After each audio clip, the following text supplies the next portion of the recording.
Selepas daripada peristiwa tu, Allah SWT mengarahkan Nabi Musa untuk berdakwah kepada Fir'aun. La'anahullah. Yang saya cerita ni di Mesir. Sebahagian tuan-tuan ada pendapatan lebih, boleh ke Mesir. Kita bukan pergi ziarah Fir'aun, tapi bila kita pergi tengok piramid yang sampai hari ini menjadi salah satu daripada 7 keajaiban dunia dari segi seni bina dia, yang mana setiap bata dia bukan besar kotak tisu ni. Zaman kita hari ni bata besar tisu ni. Bata yang digunakan untuk membentuk piramid yang ratusan meter itu sebesar meja ni. Siapa yang sampai Mesir, dia akan tengok besar meja ni. Takkan pakai tali untuk tolak. Dan piramid yang Allah Ta'ala tinggalkan sampai hari ni sejak 5-6 ribu tahun yang lalu, wallahu a'lam, saya tak tahu berapa ribu tahun yang lalu.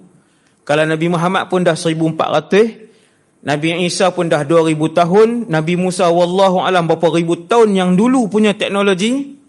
Piramid tu baru kubur. Belum lagi istana dia, tu baru kubur dia.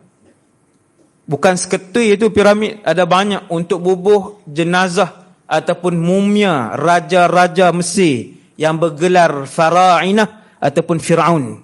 Fara'inah tu plural dia. Tempat simpan tubuh aja yang tu, belum lagi tempat tinggal. Tuhan nak bercakap seolah-olah nak beritahu kepada saya dan kita semua, aku tinggal hak ni je untuk hangpa guna otak fikir macam mana kerajaan waktu tu. Aku hanya tinggalkan tempat untuk mereka letakkan jenazah raja mereka saja. Belum lagi tempat dia mandi, belum lagi tempat dia tidur, belum lagi tempat dia berehat, belum lagi istana dia. Subhanallah. Sebab tu bila Nabi Musa pergi berdakwah kepada Fir'aun, dan Nabi Musa ni dia tidak terlalu fasih. Tuan-tuan tengok ujian, percakapan dia tidak terlalu fasih. Dia bercakap fasih, tapi kalau tuan-tuan tengok penceramah pun samalah.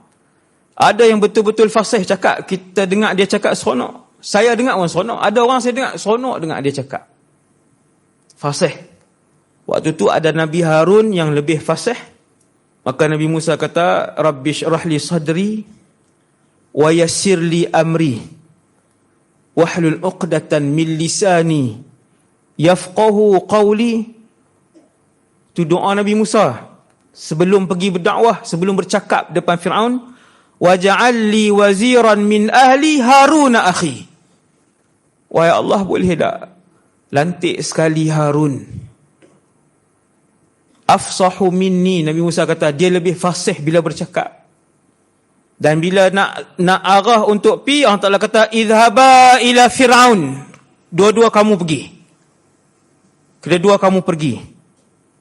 Sebab dua jamaah, dua diberi kekuatan berjamaah. Semayang seorang boleh 1000, semayang dua dan dua boleh 27,000. Kalau saya nak bahasakan dengan bahasa hari ni, gaji dari segi hadiah yang Allah Ta'ala bagi. Tuan-tuan semayang seorang boleh RM1,000, semayang zuhur fardu seorang. Kalau tuan-tuan semayang dua, dia dikira berjamaah. Berdua, tak sempat main masjid, semayang berdua. Salli fardu zuhri arba'a raka'atin imaman, hak depan, hak belakang jadi makmum, dapat 27,000. Bukan 27,000 kali ganda, 27 kali ganda lah. Dua. Bermusafir pun sama. Kalau nak musafir, seeloknya jangan seorang, seeloknya dua dan ke atas, supaya dia jadi jamaah. Nabi Musa alaihissalam pergi berdakwah kepada satu manusia yang paling jahat di atas muka bumi Allah. Fir'aun ni, tuan-tuan, gelaran dia azlamun nas fil alam. Manusia yang paling zalim atas muka bumi ni, nama dia Fir'aun. Jangan buh nama kedai.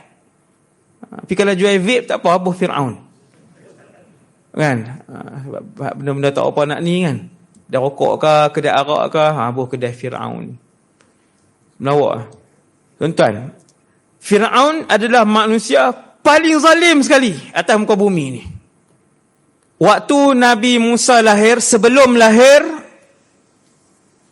ahli nujum Fir'aun, ni cerita sahih.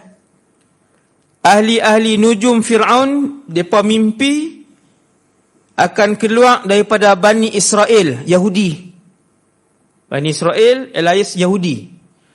Akan keluar daripada Bani Israel seorang Rasul, di tangannya kehancuran kerajaan Fir'aun. Ahli nujum pertama bagi tahu kat Fir'aun, Maharaja Fir'aun, Tun Fir'aun.